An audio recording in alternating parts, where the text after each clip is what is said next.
Good morning, good morning, good morning, everyone. My name is Richard Lewis Brown. It's been a while. Let me say my name again in case you forgot who I am. My name is Richard Lewis Brown. Today is September 20th, 2024. I'm doing a video. I'm still your local 1000 president. I'm going to be talking to someone here shortly on Zoom. So like in the past, I'm going to do two things at one time. I'll be doing a Zoom with a person while I'm also talking to you live on Facebook. Hopefully everyone's been doing well. As I stated, I am still your local 1000 president. I am still in court, fighting the good fight to being reinstated, because as you know, they attempted to, quote, illegally suspend me and remove me from office. And currently they're winning. The evil people are winning, but that's okay. We'll keep going. We will keep going. We won't stop. As I said years ago, don't stop believing. Hold on to that feeling. All right.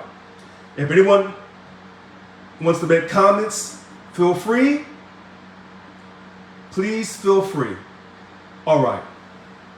As you know, I was elected president May 2021. The union had a conniption fit. Some of the board of directors did not want me around. They plotted, they conspired, they orchestrated to remove me from office.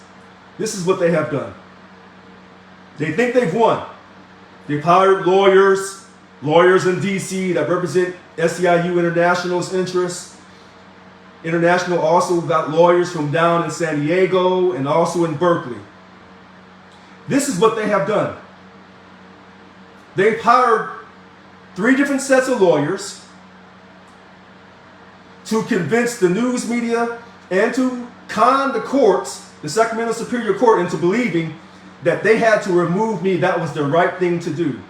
That is an absolute lie. What they have done is violated internal governance of Local 1000 as well as numerous California corporation codes for nonprofit mutual benefit corporations. This is what they have done. I have not changed my story, because what I say on righteous ground from yesterday till today till tomorrow. My storyline has not changed. I have stayed true. Because real Americans fight in this country. Real Americans don't stop believing in doing what is right in this country. Now, I've always said that we have the greatest country on earth. Does that mean we haven't made mistakes from our foundation up to now? Absolutely not. We have made some tremendous mistakes. We've made mistakes. No country is perfect. No person is perfect on this earth. But we keep going. Don't stop believing. Remember these brochures? 2018 campaign brochure. I'm in that tan suit. It says, "Don't stop believing." That's what it says. And then in 2021, voting matters. And it says here, "Let's create excellence by thinking outside the box, challenging the status quo, promoting transparency for accountability based on voting rights, equality for everyone represented by Local 1000. Voting rights equally for everyone." What does that mean? That means whether you pay money or not to this union, you should be able to vote for leadership and on this contract. Why? Because the contract is your legal document. It is your legal document, the contract. So why would you not be allowed to vote on a contract, but in order to vote on a contract, they're going to force you to pay money? That's wrong. You should not have to be forced to pay money to vote in this country. Absolutely not. Now, I stated to you, I'm going to be doing a live Zoom with someone who wants to ask me questions. And that is perfect. And the person said, "Well, do you want to have your questions sent to you ahead of time? Do you want to talk off camera?" No, I don't have to talk off camera.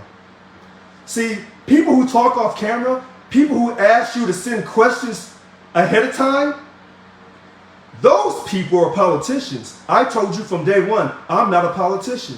I have stayed true to who I am. And I treated everyone within Local 1000 with equal love and respect. Whether they were Democrats, Republicans, or another party, Green Party, Independent Party, Constitutional Party, those who have no political party. I treated everyone equally. And because of that, they said, we have to run Richard out of office. Because remember, when I took office in June 30th of 2021, they wanted to, Governor Newsom wanted to vaccinate all state employees. Local 1000, under my leadership, said, no, you're not doing that. And he wanted us to take a telework agreement that benefited the state. I said, no, we're not doing that. We did a poll in December 2021. The poll came back. Take nothing less than $100, Richard, as our president. And it's said in there as a stipulation that if your work agency said you cannot work from home, they have to show the financial justification of a loss in product or services that prevents them or encourages them to say, we must have you work back in the office. That was the survey. And it came back overwhelmingly, yes, Richard, that's what we want. When they attempted to suspend me February 27th, after I had suspended properly the 3 vice presidents of their duties on February 25th of 2022, they hurried up and did a telework agreement that's garbage, that's not valid, in April of 2022. I believe that date was April the 19th or the 21st. And the person who signed it was 2 people. The VP of bargaining, Irene Green, she didn't have that right to do that. I didn't delegate her that right because as your Local 1000 president, I am your chief negotiator. But they did this whole big old media onslaught to portray me as being the angry black man. That's what they did. That I was dangerous. They said that, oh, he stole documents from Local 1000. If I had stolen any documents from Local 1000, then why did they not take me to court and hold me criminally responsible? They did not do that. I didn't steal anything from Local 1000. But they created this profile of me being out of control because I'm fighting for you, everyone equally. Thank you, Angie. I see you. Thank you very much. I have not given up on anyone, but I'm fighting in court. And I know it's almost 12, and I'll get ready to talk with this individual here. And if he allows me to say his name, I will. If he doesn't, then I won't. But when I say to him, I say to you openly on Facebook. I don't need questions ahead of time to answer his question. I don't need the questions ahead of time to answer him. I'm not going to transgender or manipulate the truth. I'm going to give you the straight truth from yesterday, today, and tomorrow.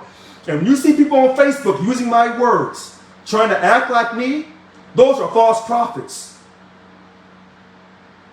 Those are false prophets. I told you that Local 1000 was never a union until they elected me. And then we were in the efforts to create a labor union. Local 1000 is a political funding operation for SEIU in DC. That's all Local 1000 is. That's all it's ever been. And when you watch the DNC convention, and when they said, when we fight, we win, that is an SEIU slogan from back in the 80s. And that's why membership in this union may have possibly been reduced dramatically when you ran out your duly elected president that was fighting for everyone equally, regardless of your political party, regardless of your job classification, regardless of how you look, your religion, your sexual orientation, your race, your gender, it did not matter. I treated everyone equally. They don't believe in you, your leadership in Local 1000. And that's why certain people in this illegal contract that's under appeal, why they got a special salary adjustment, when everyone should have got the same gigantic salary increase, 21% across the board, equally for everyone. They didn't want to do that. And now when they give certain people a higher pay increase than other people, that causes dissension in the union. We need to be unified. All right, enough preaching. I didn't know if I still had it in me or not. All right. Today's September 20th, 2024. I am Richard Lewis Brown. I am still your Local 1000 president. I'm fighting in court, the Third Appellate Court, downtown Sacramento, to be reinstated. Now I'm going to take some live questions, and it's going to be fun. Okay, let's get started. All right, sir, I'm ready. Let's see here.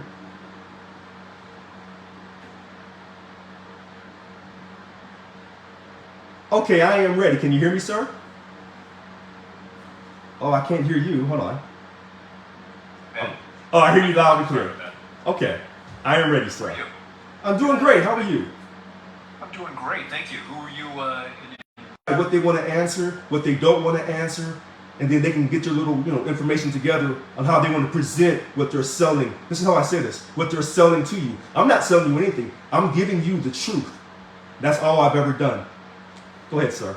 I love it. As I mentioned to you earlier, it's a little bit like being on a tightrope without a safety net. That's true.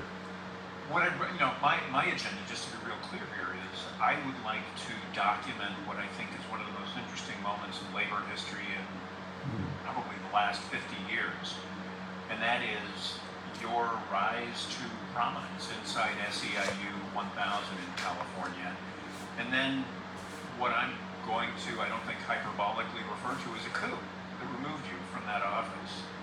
I want to be real clear here. I am speaking from some ignorance about all the details. I haven't been able to find any of the details about how this all came down, except from, I think I'll just say, as charitably as I can, really spotty mainstream media reports on it. Right. Many of which seem to be providing cover for the coup d'etat inside SEIU.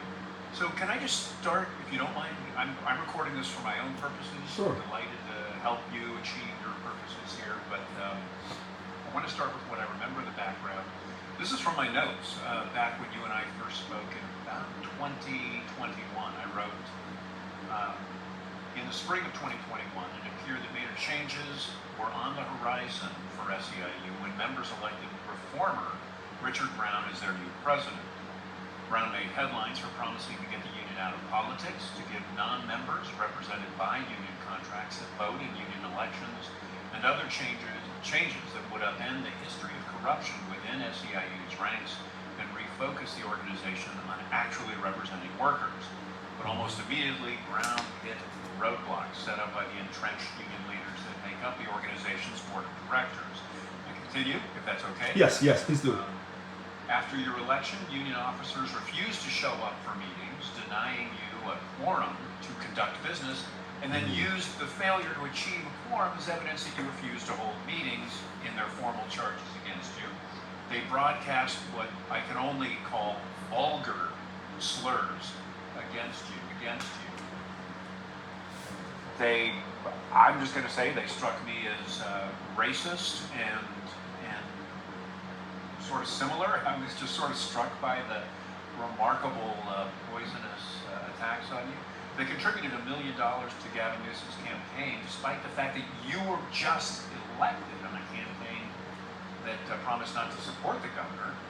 And more than that, a faction of the union bosses met at the California Democratic Party headquarters to vote to strip you of most of your leadership powers and fundamentally change the structure of the union.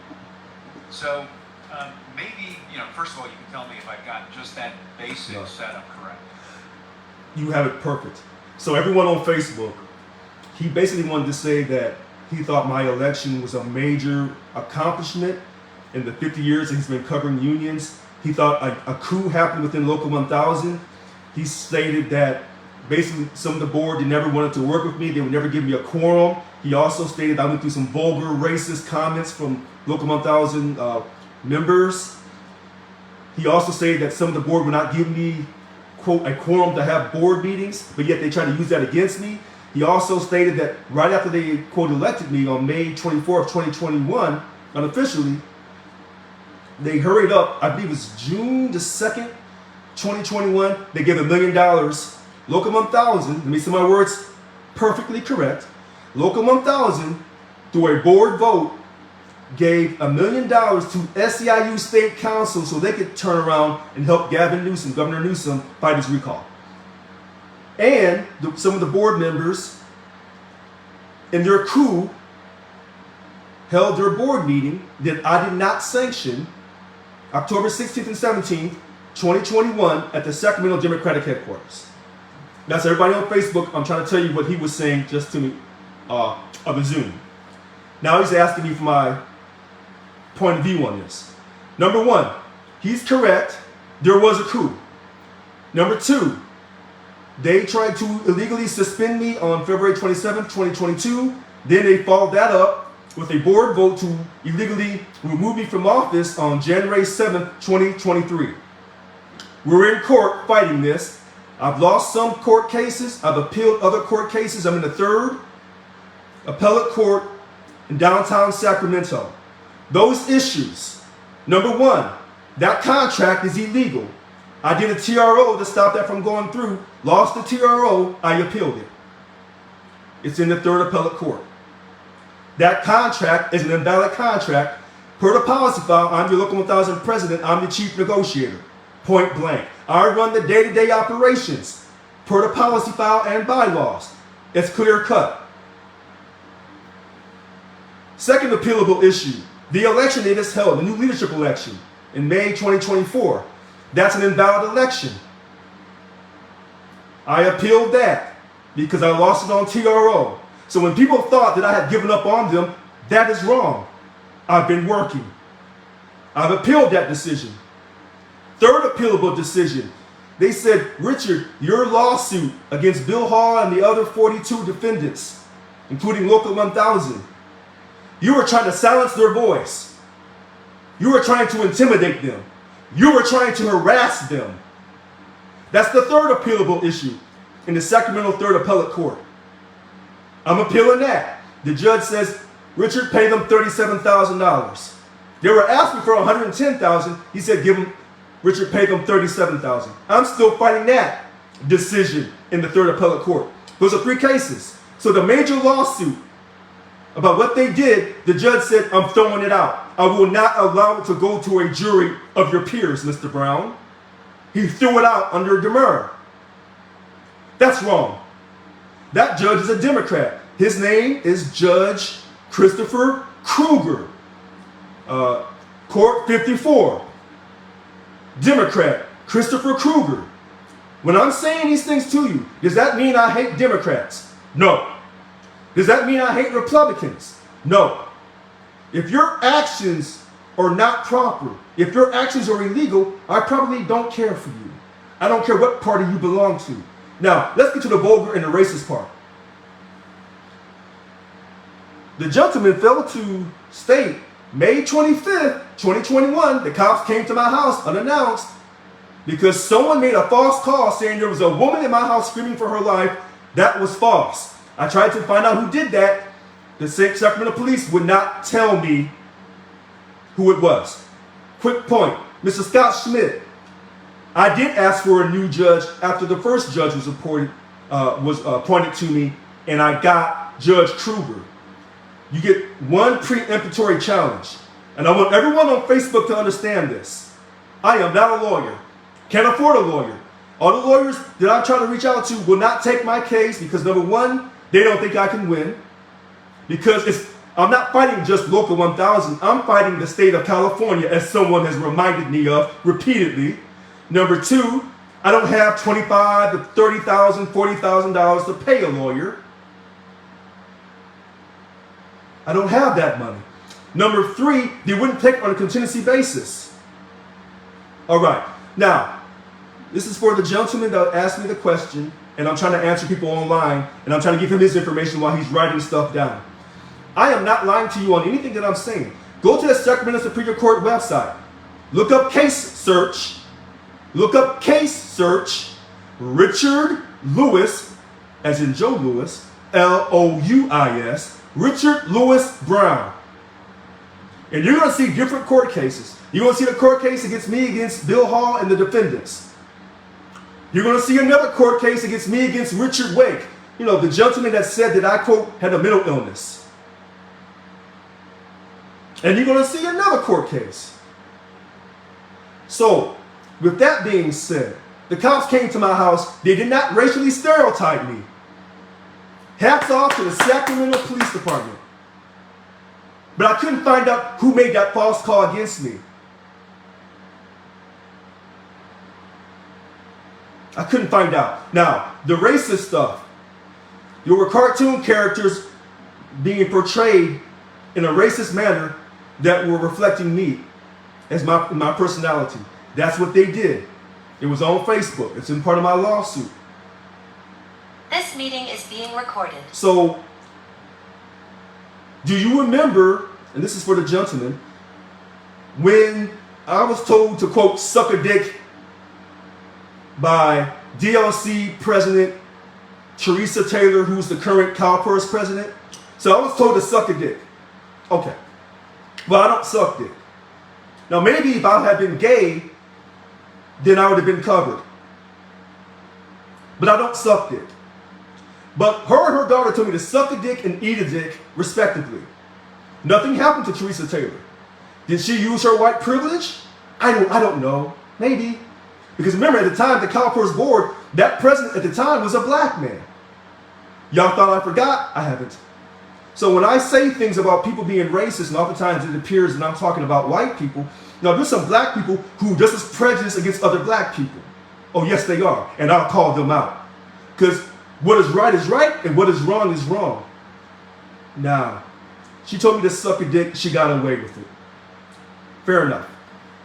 I was called an MF back in November during the bunk election in 2021. A girl thought that she was off mic and she called me an MF.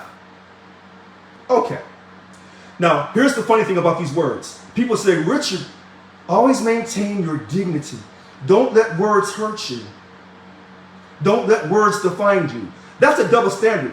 Because when you call black men certain words, or any words that are derogatory, we should rise above it, as Michelle Obama says. When they go low, we go high.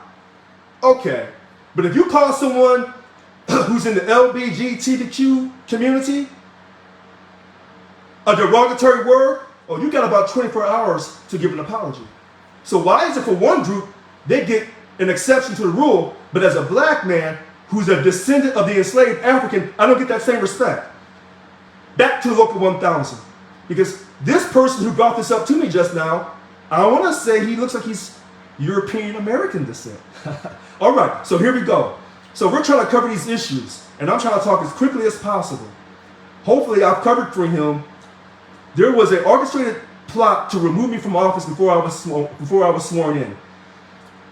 Your current president, who's acting like she's the president, Annika Walls, her and her group was having these meetings back in 21, between May and June, on how to use the HR 1 mechanism to remove Richard from office before I was sworn in on June 27th and took my first day on June 30th, 2021. They were having these meetings. While they were having their meetings, there was the other group that was a pro-Yvonne Walker group, the former incumbent president. They were having their meetings on how to remove me. And they said, we'll take all his powers from him by creating the chair. You cannot create a chair of a nonprofit mutual benefit organization without going through membership first. They did not do that.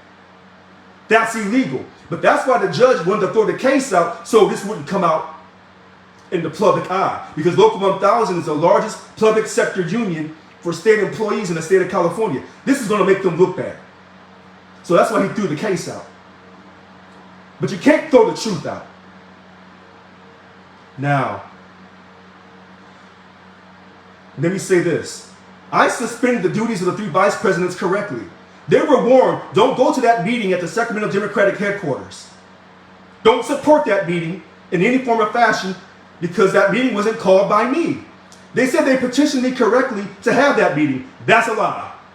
They did not petition me correctly. They were warned several times. I want to say 4 warning letters.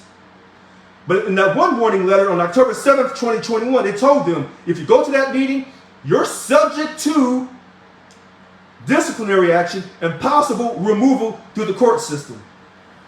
They were warned. That was their 15-day warning per the California Corporations Code. But they did not give me a 15-day warning in their retaliation in their attempt to suspend me on February 27th. And that's why the judge doesn't want all this being spoken out in court. That's why. So when you hear certain politicians say that the court system is corrupt, African Americans have been saying this for years. But they said, you're here now in America, get over it. You're here, get over it. Okay. But when someone from Europe, or who has ancestry from Europe, says the court system is corrupt, now we have a problem. Now let me bring this back to Local 1000 though. When I said, someone said you're fighting the whole state of California. When they held their coup to quote, take away all my powers, and then they filed a lawsuit to justify that on January 12th, 2022, when you hold a coup meeting against the largest public sector union for state employees in the state of California at the Sacramento Democratic headquarters, what does that tell you? That tells you that Governor Newsom has said, go ahead. That tells you that he has spoken with SEIU International, Service Employees International Union, based in D.C., that political watchdog. They have got together with Newsom and said, we got to get Richard's ass out of office. We got to get him out of office because he won't let us vaccinate everybody. So vaccination companies, the pharmaceutical companies, can make all that money. In fact, how did Richard win? Yvonne let us down. This is a political issue with race involved. Why is Richard fighting for those white people? And they're not all white people in Lansing County and Susanville. They're not all white. But why is Richard fighting for those white people in that prison, CCC, in Lansing County? Why is he having a rally back in August of 2021? Because as a labor leader, if you belong to a union, why are you losing your job? Why are you being relocated if you're under a signed contract? Why? Because this is how they treat California state employees historically. We can take your money whenever we want. We can take it through a furlough and shut the state down 1 day, 2 days, 3 days a month under Schwarzenegger. And Local 1000 thought that. Or under a Democrat, we'll just roll over and let the Democrats take the money from us. We'll give it up voluntarily.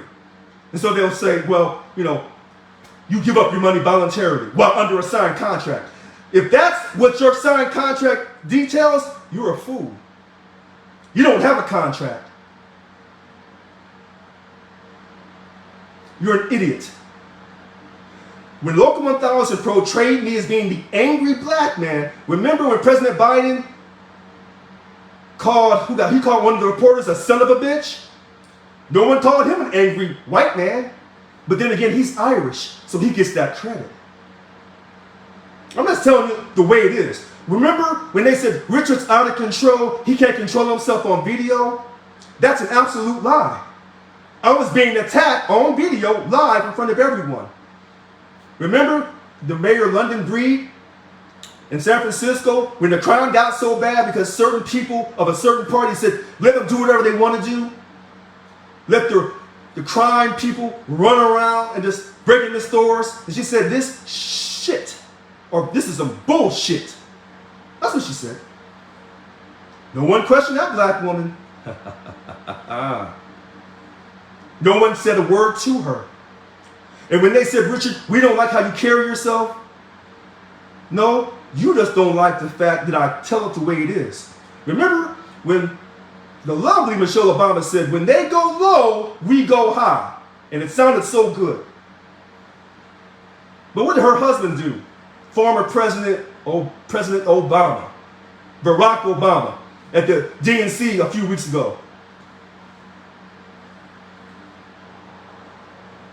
People don't understand what that means. It was about the size. It's a sexual reference. Remember that when Donald Trump did that years ago when he was running back in 2016? Yeah, people forget. I don't forget. Because I see the double standard. So I'm going to bring this back to the union, and then I'll let Mr. this individual asked me another question. What I'm simply saying is they never wanted me around to begin with, which is a reflection over my ancestry, over my people. When they brought us to America, we were told to, do the work, know your place. Well, I don't know my place. I wasn't taught that. I have my pride and self-esteem. Unfortunately, there's a certain percentage within Local 1000 of all colors, of all races, all sexual orientations. You have a low self-esteem. There is no fight in you. None of you. A certain percentage of you. You refuse to fight. And when you allow your duly elected president to be removed illegally, attempted removal illegally, and you don't say anything, you believe what SAC-D runs in their papers about me and the other news organizations.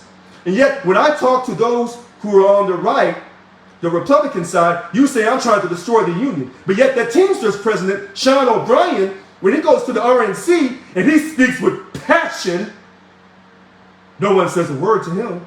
Now, is it because he's white or is it because he's Irish white? I don't know.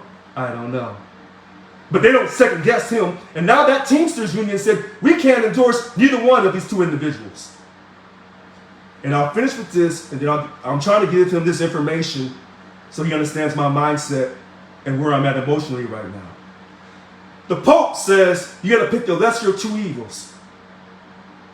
Let me be crystal clear, because this computer says 12:15 and maybe a few minutes past 12:15 on September 20th, 2024. I am not speaking against the Pope. No, I don't want them problems. I would say respectfully to the Pope, picking between the lesser of two evils, that's not what Jesus said. You pick what is right. And if both paths are wrong, then you go to a third or a fourth or a fifth path. That's the right way to do things. All right, I'm sorry. Go ahead, sir. Thank you, Mr. Brown. So you mentioned the Sacramento Bee. I'm glad you did, because that's what prompted my call to you. They ran a story a couple days ago. The headline is California's SEIU Local 1000 starts a new chapter after tumultuous leadership changes. They offer an overview that I think really soft pedals the coup. It doesn't just soft pedal it, it really sort of assumes that this wasn't a coup, this was totally legitimate, that you were out of control, and that, among the soft allegations in this report, and the reporter is William Mulatto of Sacramento Bee. He writes that your election occurred in a low voter turnout election. So there's this kind of soft effort on the part of the reporter to indicate that somehow voter turnout makes it okay. Whether it was high or low, I don't know. But that we never say this in a democracy, that, there was low voter turnout, let's throw out all the results and start over again. One quick point on that. One quick point, and I'll answer it in like 15 seconds, and I'll let you keep going.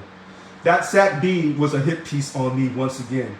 Number one, they didn't say that all of this stuff that's going on with my attempted removal was being contested in the appeals court. They don't tell you that. Number two, low voter turnout, that's defamation. That's an absolute lie. We had over 8,000 in the 2021 election. That was the second highest since Local 1000 started doing elections in 2000. The first elections in 2005, then 2008, 2011, 2015, 2018, 2021. I don't count 2024 because that's an illegal election. Okay? So we had like the second highest voter turnout. But like you stated, you're trying to diminish those 2,637 voters who voted for me in a winning fashion. Let me tell you how corrupt this is. Because of that, they said, we're going to, quote, illegally change the policy file to make it ranked choice voting. So that a person like me, an outsider, can never come in and win an election. They did that purposely. But all these changes that they've done in the policy file, as I say, attempted changes, once I win in court, it's all going to be reversed back. It's all going to be reversed back. Go ahead, sir. You entered into the next segment of questions I wanted to ask you, because the same article points out that all these new reforms, they call them, have been created inside SEIU that are going to protect sort of the democratic institutions inside SEIU. Let me put it, I don't want to paraphrase, let me say, the board of directors has served as the union's leader in the interim as the organization undergoes changes to its governance structure to provide more checks and balances. So let's just keep that in mind. This is again the soft bias of the reporter, that is, he's implying that whatever has gone on since your ouster has been an attempt to provide more certainty, more fairness, more transparency, or as this reporter puts it, more checks and balances. And among those, he mentions, as you just did, ranked choice voting. How does ranked choice voting operate specifically in the context of an SEIU vote, and how does it keep somebody like you, a challenger, out of the mix?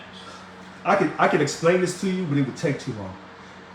What I'll simply say is this. This is a capitalist country built off of capitalism. Winner takes all. There is no ranked choice voting for the United States president.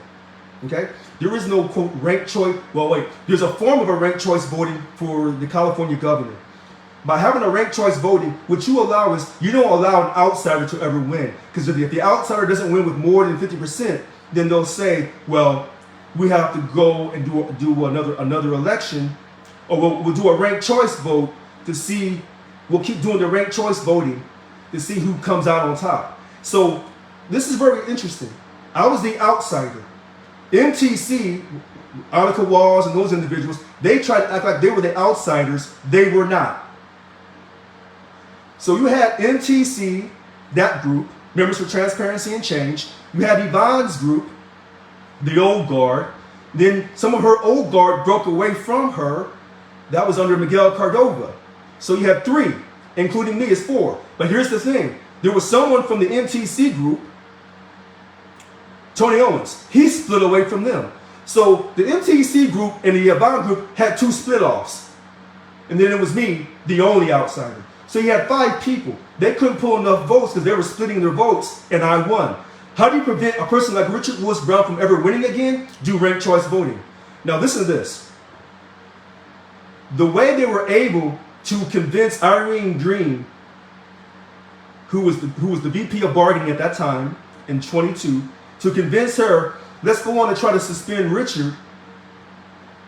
Annika Walls, VP Organizing Representation, and then VP of Secretary Treasurer David Jimenez.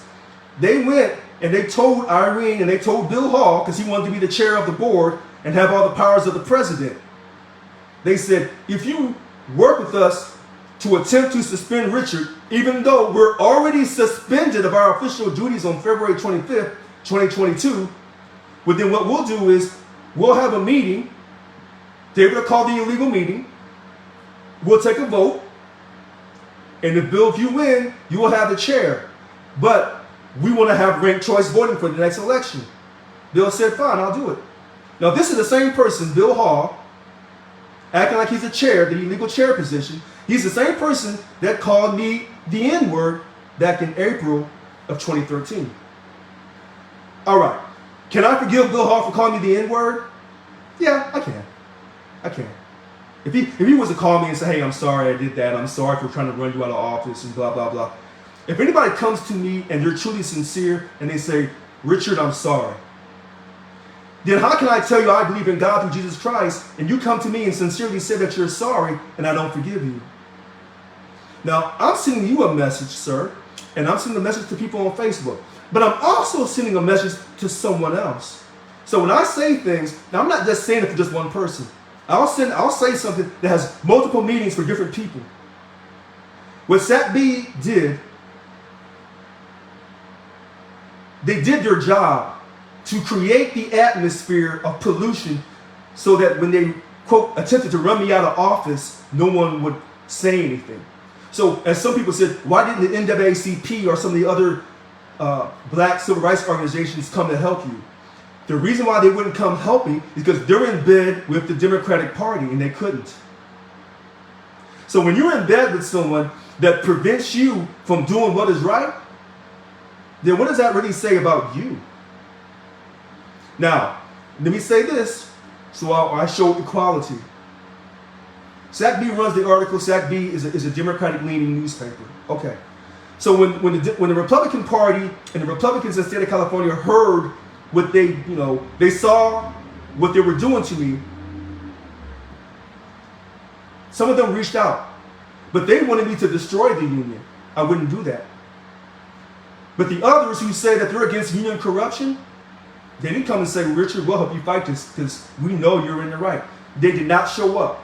But I showed up for those people in Lassen County to fight for their jobs in CCC. And I can reassure you, I'm not stereotyping. 99.999% of those people are Republican. But it didn't matter to me. It was about their jobs. Because here's where you show about equality and where SAC-B is totally inept at. When they were trying to close that prison, and they eventually closed it, they changed the law to close it because I was fighting them so hard. They had to change the law in Congress. But if I had still been in Local 1000, I could have fought them on changing that because I could have shamed them. Can you imagine, sir, and to Facebook, if that prison was down in South Central LA and 99% of those employees were African American and they were about ready to lose their job? I guarantee you the NAACP, the Urban League, and any other black civil rights organization, probably including the ACLU, would have been down there fighting for their jobs. But because those were white people, country white, rural white, proud white, that believe in the Second Amendment to the T, who are also Republican, conservative white, because they were like that were their attributes, their jobs had to go. So it appears to me, when I was fighting for the people in Lassen County, it appears to me that in this sense, their lives didn't matter. That the white people's lives in Lassen County did not matter. Well, why is the black guy saying this?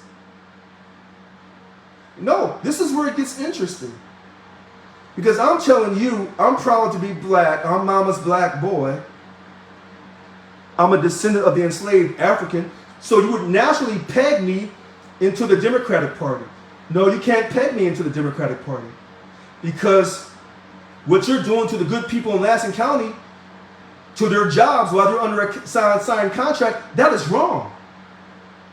As a labor leader, I'm supposed to protect everybody in my organization regardless of their color. I'm supposed to have an absent from a hostile work environment. You're supposed to have a solid contract that's worth fighting for. And you're supposed to have substantial pay increases. You don't have any of that in this new illegal contract. But you've never had a substantial pay increase in any Local 1000 contract. You've never had transparency.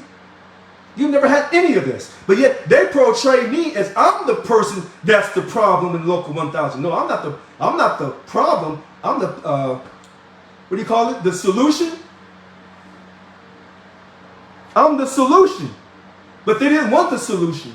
So what do they call that in the CIA? They use money. Well, I wouldn't take the salary stipend. So they knew they couldn't buy me off, and I wouldn't sign off on the 3 vice presidents taking the salary stipend. Then they said, well, he's taking the money and he's spending the money wildly. They accused me of that, financial expenditures.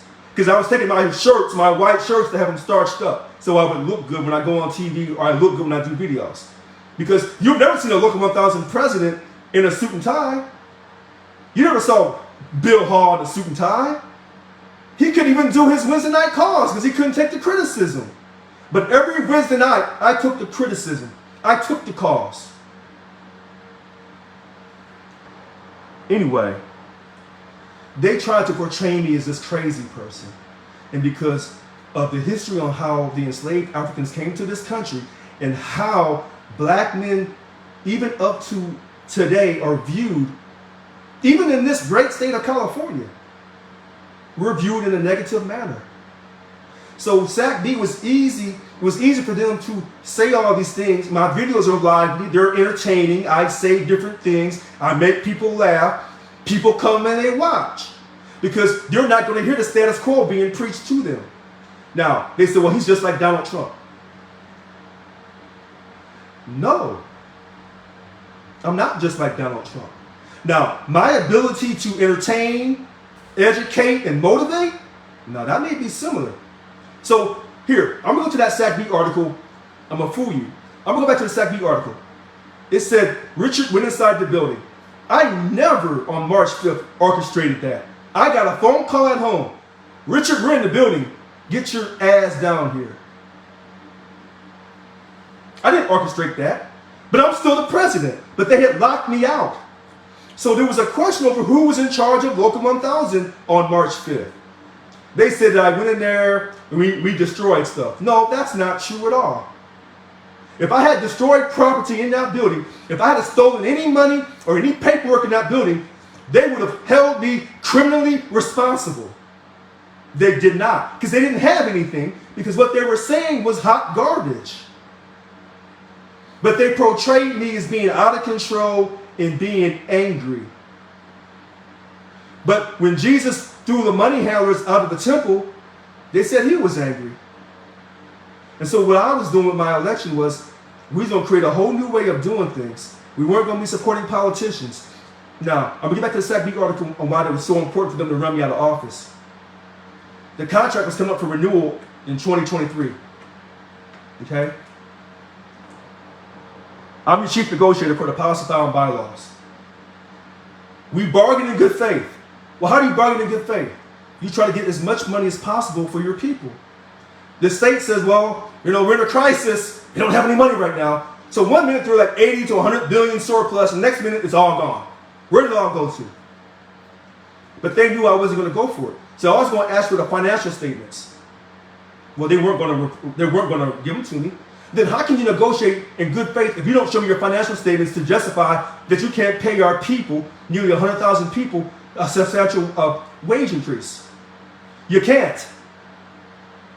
So after we bargain in good faith for a period of time and we reach a legal impasse, we're going to go on strike and we're going to shut the state down.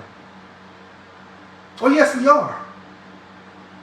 Now, a president talking like that before the election year in 24, oh no, you can't have that. You can't have the governor of the most powerful state in the nation with the 4th largest economy on earth. You can't have the black guy at the labor union for state employees saying, we're going to shut the state down because you're going to treat our people with love and respect and you're going to pay them. You're going to finally pay these people for everything they've gone through from the time they started the state of California. You can't have that.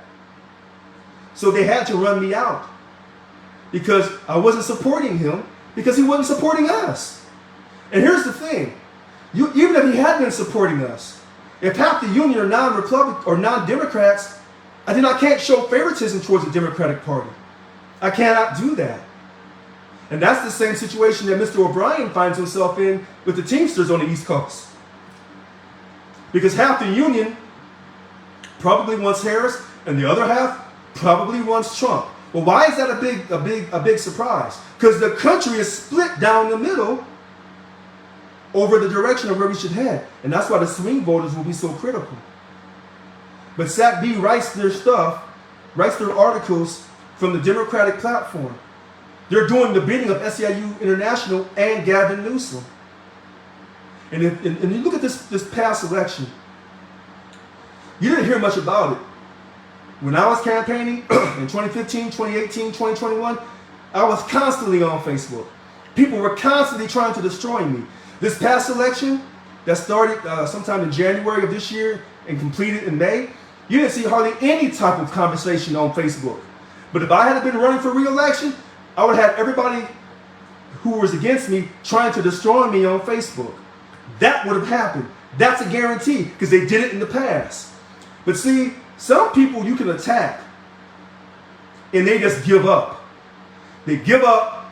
They stop caring if they ever cared at all. I didn't do that because I truly believe that I had a gift sent from God to help people. And so when it comes to large sums of money, that's not going to sway me. So since they couldn't sway me with the money, then they tried to use the integrity part. So they went back to my past. SAC-B went back to my past. Well, I have a checkered past. I'm not perfect. I served in the United States military in an honorable fashion. They couldn't take that from me. So I had a marriage that resulted in a failure. I don't fault her, I fault myself. But they went to her and they took her side of the story. They never came and got my side of the story. And then they talked about my education in Arizona and all that. They never came to me and said, well, Richard, you know, what happened there? They never got my side of the story. And so I can tell you, December 15th, 1999, that's a golden anniversary day for me. I want you to remember this. Because there are certain people on Facebook, when I say December 15th, 1999, that's a golden date for me.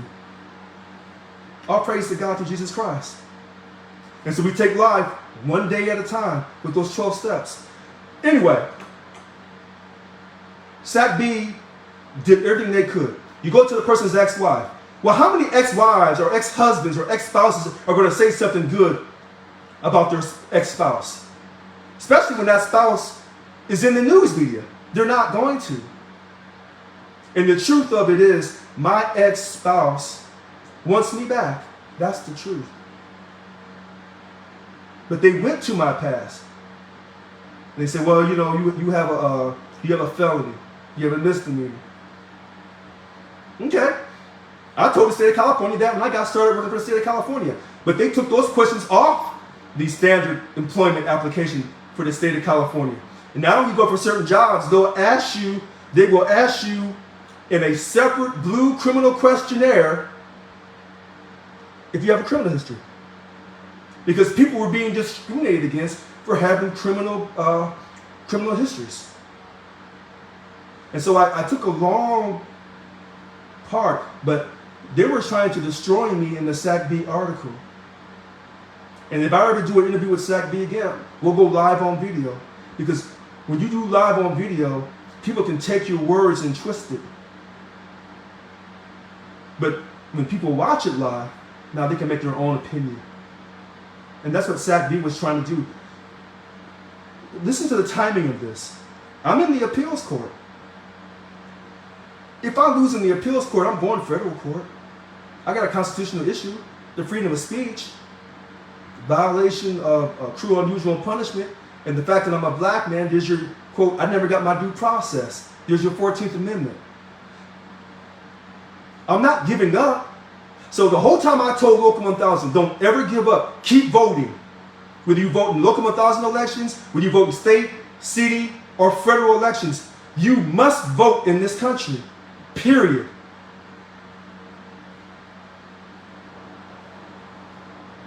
Yes, sir. Let me get back to the SACB article and these reforms, quote unquote, as they call them inside SEIU. The checks and balances, if you will. They say they have now added regional officers as an example of the improved governance structure. What does that mean to you? When they added the regional officers, I think some of the other unions in the state of California have systems set up like this. By adding regional officers, what you're doing is you're trying to minimize other people on the board who may not go along with the program. So you're trying to minimize the voice of other board directors on the board with these, quote, regional directors or regional officers. But it's the board that is now really in power, right? They were the guys who stepped in, pushed you out, brought in this new leadership, and are now proudly declaring a new day for SEIU. Why would they want to undermine their own power? I don't follow. Because everybody on the board is not on the same team. You have different factions on the board. So this is a political thing. How can I explain this to you? It's just people's personalities. So when I did meetings, when I'm over at Local 1000, I'm doing them all on Facebook, all on a Zoom, for all the represented employees, including dues-paying members, to see the personality conflicts between me and different board members. And you'll see different board members voting together in blocks. So with this regional officer thing, this is a way to consolidate powers on the board, to try to minimize other people on the board. But some of these board of directors are not smart enough to understand that. But all of this stuff is invalid. So when they talk about checks and balances, you illegally attempted to suspend and remove the president of Local 1000. Because I'm still telling you, I'm still the president. And there was a check and balance for that. I suspended the duties of the 3 vice presidents per the policy file. They ignored it. With the help of Local 1000 staff, with the help of SEIU International, with the help of Governor Gavin Newsom. See, people don't like when I say these things, but it's all tied together. So these checks and balances, that's a lie. It's a fraud. Listen, the person who's acting like she's a president right now, that person, they ran years ago in 2015 under, quote, Members for Transparency and Change. What transparency have they really given anyone? They haven't given anyone anything. And then they're only concerned about if you pay money and you pay money to them, the members that give them what they want. That contract is representative of all state employees for Local 1000. So in other words, if you belong to if you have a certain job classification and that job classification is represented by Local 1000, then you're in that contract whether you pay money or not. That contract affects you. So when these people say, we're going to give you transparency for our members, no, you're supposed to be fighting for all represented employees of Local 1000, whether they pay money or not. And you're hoping by giving high quality leadership, because I wrote this down. High quality leadership that can face adversity and prioritize, not just prioritize, but only put its priority on, quote, all represented employees. Now those employees will probably want to become leaders in the union, will probably want to become dues-paying members. But they say, you can only vote if you pay money to us. That's the only way you can vote in this union. But that contract controls you. Why is that? Because you had leaders a long time ago in the union who weren't very smart, who weren't very intelligent. So when Governor Brown, back in 78, 77, September 30th, 77, you can, quote, create and form unions. Then July 1st, 1978, I think the Deals Act. Now you can collectively bargain. But the key thing to, quote, forming the union on September 30th, 1977, the exclusive representative clause. It doesn't matter if you pay money to us or not, we control you. That's some garbage. Because now, whether you pay money or not to the union, they control your wages and working conditions. You can't even effectively go out and find a new union to fight for your wages and working conditions. So the union you belong to is basically a cartel. So people say, well, Richard, what would you do differently? Let everyone vote. Since we're controlling your wages and working conditions, you should be able to vote on that contract whether you pay money or not, and you should be able to vote on leadership whether you pay money or not.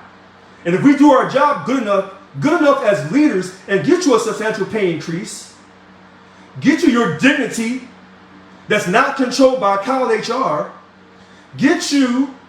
obtain for you quality working conditions that doesn't require those within CDCR in the prison system to do mandatory overtime. That should be an option. When you do your 8 hours, you should be able to go home. So the same nonsense, the same unrecyclable, non-recyclable garbage that contaminates the air, they've been signing these contracts, these childlike, condescending contracts from the very beginning of time. And then you wonder why nothing gets better for state employees. Because you don't have a real leader. You don't have a leader that can face adversity. And so that transparency that they're claiming they're giving to you with these regional officers and this ranked choice voting is garbage.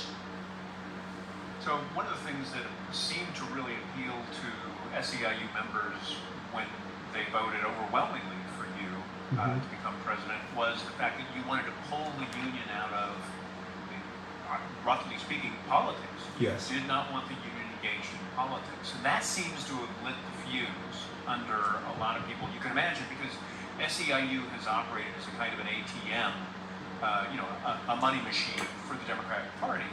And you can imagine how that would alarm a lot of Democratic Party insiders. It's the union leaders before you and, since they've attempted to oust you at SEIU.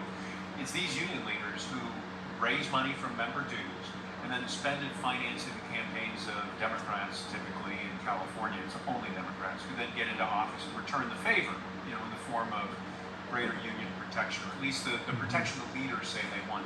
You wanted out of that system. Do you regret that at this point? Do you think it was the wrong thing perhaps to have done? Because it just seems to me, that financial incentive on the part of Democrats seems to be really behind the campaign to kick you out. No, I don't regret it at all. Unions have always been accused of being involved in politics and being corrupt. What I would simply say is this. A union is really, I'm going to say this for the first time on video, and someone's going to take my words and use it over and over again. Unions are accused of being corrupt. Corporations get a free pass. Why is that? It's in the psyche. A corporation does this. It maximizes the wealth of the shareholder in any form or fashion. If they have to pay a lawsuit money, it doesn't matter. In the end, did we maximize shareholder wealth? That's what a corporation does. Unfortunately, when unions try to, quote, maximize their shareholder wealth, we're called corrupt. Now, corporations will pay money through lobbyists to politicians. But that corporation, they're all on the same page. So what I say about it is the shareholders, the people who sit on that board, they're all on the same page. Get me as much money as possible. I don't care how you get it, just get it legally. Or for the most part, get it legally. A union's a little different. Because in our union, you just can't give money to the Democrats because you're alienating half your union who are non-Democrats. We don't have that luxury. And that's why our membership level is so low, in addition to them, quote, attempting to remove me, and in their eyes, they got me removed during winning. So no, I don't regret saying get out of politics. In fact, I've been validated by saying that. Because Tell me about that. How have you been validated? Did the numbers increase when they removed me? If I was such a dangerous, scary black man that was, sexually harassing women in the workplace, and I was never found guilty of any of that. So if I was, when they said, oh, he's harassing women in the workplace, I wasn't found guilty of any of that. But if all of that was true, then why didn't the numbers dramatically go up to 80, 90% and say, oh, thank God that, he's gone, we can live again, we can walk down the street safely again, the drug dealer is gone, the terrorist has been removed, he's been killed, we've destroyed the virus, we're safe now. That didn't happen to Local 1000. Because the people know. I told people, on my good days you love me, on my bad days, can you still respect me? Because I'm trying to maximize your wealth. And you can't maximize your group's wealth if the group is half Democrat and the other half are non-Democrat. You cannot maximize. You cannot do it. And that's what Local 1000, but see, Local 1000 doesn't care about that. Because when you are, quote, a local, you're affiliated with SEIU in DC, they're a democratic organization. They're only here on earth to do one thing: go out and unionize across the world and get those people to support the Democratic Party. And when you support the Democratic Party, then you're supporting large government, you're supporting all the, quote, social justice programs. That's what you're doing. Well, within Local 1000, we have people who believe just the opposite of that. But SEIU International, they don't care. So they've been able to run this game on Local 1000 all these years since 1984 when we first became affiliated with them. And all the leaders of Local 1000, when it was the Civil Service Division, then became SEIU Local 1000, all those leaders followed suit with SEIU International in DC. I didn't follow suit with them because they're wrong. Why am I paying you money? I think we're paying them, oh God, I forgot the number now, like $676,000 a month just to carry their name. And then we got to carry out all of their political agendas. That's part of being affiliated with SEIU International in DC. As I call them, it's called, the legal name is Service Employees International Union. I call them slaves entertaining in unity. That's what I call them. Slaves entertaining in unity. Slaves entertaining in unity. And here's the catcher part. In this case, the slaves entertaining in unity are not just the enslaved African. You have white slaves, Mexican slaves. And so people say in America, well, it wasn't just the enslaved Africans, there were also, quote, white slaves. No, they were indentured servants. They got their freedom after 7 years. But the enslaved African, a majority of them, 90% of them were enslaved for life. There's a difference. They were enslaved for life. Being an indentured servant, that's different. So SEIU and DC, they have all these slaves entertaining in unity in their behalf, and they give all that money to the Democratic Party. Now, here's the funny thing about this. If the Democratic Party was doing something so substantially great to ensure that the unions, or particularly Local 1000, that their, quote, represent employees were getting substantial pay increases, I would have never got elected. But they're not getting substantial pay increases. They're not getting better working conditions. Everything stays the way it's always been, the status quo. Remember, if I had been president, do you think Local 1000 would have did a OPEB, the other post-employment benefit, where, quote, before we were guaranteed our retiree health care. We didn't have to pre-fund that. That's why we were taking lower wages. But under the former president, she gave it away because that's what Brown wanted. And I had this argument with the former treasurer, California treasurer, John Chung, right there at the treasurer's office. I argued in front of all the staff because that was wrong. But when people have a low self-esteem, they don't believe in themselves, then you can tell them anything. You can tell them anything. And that's what's going on.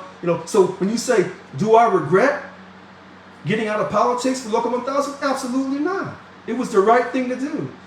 As I said, when you do something that's right, and it's religiously right, not secular right, because what's right today may change tomorrow. But when it's based on righteousness from yesterday and today, it goes into tomorrow. Treating people with love and respect, righteousness, regardless of their political party, that was right yesterday, today, and tomorrow. So my whole 10-point platform was based on righteousness. Listen to this. Create new financial spending, no politics or non-germane activities. Listen to this. This includes Local 1000 staff getting guaranteed medical retirement benefits. That was my first point. No political spending, and the staff of Local 1000 get retirement medical benefits. Now, I failed there when I negotiated their contract back in 21. But let me tell you where I didn't fail at in their contract. This current legal contract gives 9% over 3 years, okay? 9%, and then I think that third year was one extra percent depending on the budget or whatever. So 9% over 3 years. The staff, Local 1000 staff, 2021, October 1st, they got a 3-year contract, 14%. And they would have got a lot more. And I'm going to stop there on that issue. But they would have got a lot more. But they got 14%. Oh, and by the way, when you hear some of these so-called African Americans in this country telling you how proud they are, now I can say this because I'm black. You can't say this, but I can say this. Some of these so-called African Americans who claim, oh, I'm so proud to be black, they're an absolute lie. They're liars through their teeth. Let me tell you what I did. Before UAW 2350, the Local 1000 staff, before they could open their mouth, I said, oh, you're getting Juneteenth as an additional paid holiday. You know that, right? Because I'm a real one. Let me say it again for all these black folks on Facebook. I ensured the Local 1000 staff, UAW 2350, those same individuals who talked all that stuff about me to help run me out of office, I made sure they got a 14% pay increase. I had to go to the board to get it voted on. They would have got a lot more, but they weren't willing to fight for it. 14% over 3 years versus the current illegal contract of 9% for us. And I made sure they got an additional paid holiday, Juneteenth. Oh, yes, they did. Did they say, well, thanks, Richard? No. And I'm taking a step further. when President Biden won that election, historic, I think he had 81 million votes. I think Trump had 78 million. Both of them had historic numbers. He said thank you to Congressman Clyburn in South Carolina. Let me tell you how he said thank you. Because he was losing in the primary until South Carolina jumped in with all those black folks. Okay. He said thank you by saying, Juneteenth, federal holiday for federal workers. Oh, yes, he did. Now, you say, well, we already have Dr. King. Dr. King was for everyone equally. But Juneteenth was recognizing the descendants of the enslaved African. That's a little different. They'll still try to glamorize it and make money off of it, but that's fine. So all the Democratic governors across the nation, most of them fell in line. Even some of the Republican governors, they fell in line. And they said, we're going to give our state employees an additional paid holiday, Juneteenth. What did this individual called Governor Gavin Newsom do in the state of California? He said, nope, I ain't doing that. So he claims he's for labor. No, you're not. He claims he's for black people. No, you're not. You're for yourself. And none of these so-called African-American leaders in the state of California, at the state government or at the federal government, none of these so-called African-American leaders stood up and said, you're not going to give an additional paid holiday for Juneteenth? And then you're going to try to minimize it and say, well, you can take Juneteenth off if you choose, but you have to use on your own personal holiday to cover that? So you're saying you don't want to give a special consideration to the enslaved African and their descendants? Because you're saying you're making them more special than Native Americans? Even though Native Americans, a lot of those tribes have casinos, getting tax-free profit. They didn't stand up to him at all. But I ensured as Local 1000 president that the new contract in 21 for Local 1000 staff, they got Juneteenth off as an additional paid holiday. See, now, if I had been negotiating that contract, you can guarantee you, ain't no contract being signed without us getting an additional state paid holiday of Juneteenth. And what is Governor Newsom going to say? Oh, I don't want to do that? Oh, so you're going to argue with me as a black man about Juneteenth before the election year in 2024? And you need every vote because you should have been running for the White House. That should have been you. He couldn't afford that. So SEIU International and Governor Newsom, to their credit, they were thinking and they said, we got to get him out of here. If he's done anything wrong, he's gone. And so they took their time and they built a case, a fraudulent case, because they said I was doing all these things wrong. But in the policy file, I run the day-to-day operations. But because I was replacing a person that had run Local 1000 for 13 straight years, yeah. And then that person was continuing the same mindset of the first person that started in 2005 when Local 1000 had its first election. And his name was Jim Hard. But he had got started back in 1996 as the civil service director. And then when we became Local 1000 in 2000, oh God, I think it was in 2003. Then the first election was held in 2005 as the Local 1000 election. So that same mindset from 96 up to 2021 of how to do things, and that we always give the politicians what they want, that was firmly established. I was trying to undo all of that, quote, Stockholm Syndrome. Richard, I'm afraid I have to go. Okay, sounds good. That's all the time I've got today, but I do hope that you'll give me a chance to get back with you. Sounds good. Talk further. This has just been an absolute revelation. I read none of this anywhere, really. You have really helped connect the dots. Well, listen, on my website, createexcellence7437.com, I'll say it again. On my website, createexcellence7437.com, I have a lot of links on there. And I have a timeline link about Local 1000. And I give out a lot of information. It's like a research website. So it's just to be clear, createexcellence7437.com. Yeah. Okay. Yeah. And even the PowerPoint slides on there, there's a link on the PowerPoint slides. It talks about the prior elections. Because I was doing PowerPoints on Wednesday night talking about the past. Because if you don't know your past, then you can't, get ready for today to prepare for the future. None of these so-called leaders do that. So when they talk about these checks and balances, they don't tell you anything. They don't tell you anything. They're not going live on Facebook. They're not taking live questions. That's why you don't see them on TV. If you ever see them on TV, it will be scripted.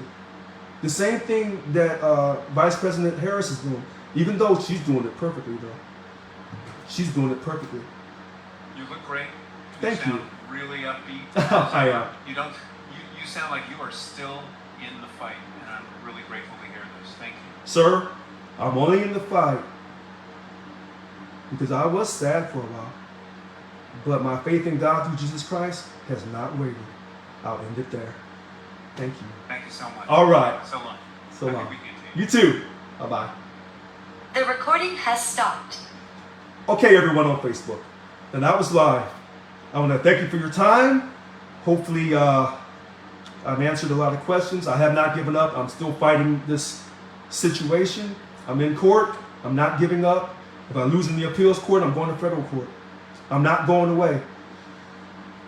And when we win, and we will, everything in my 10-point platform will get done. That's a promise. All right. I am Richard Lewis Brown. I am still your Local 1000 president. Today is September 20th, 2024. Have a great weekend. And remember, I think it's November 5th, vote. Vote. Doesn't matter who you vote for, just vote. Have a great day.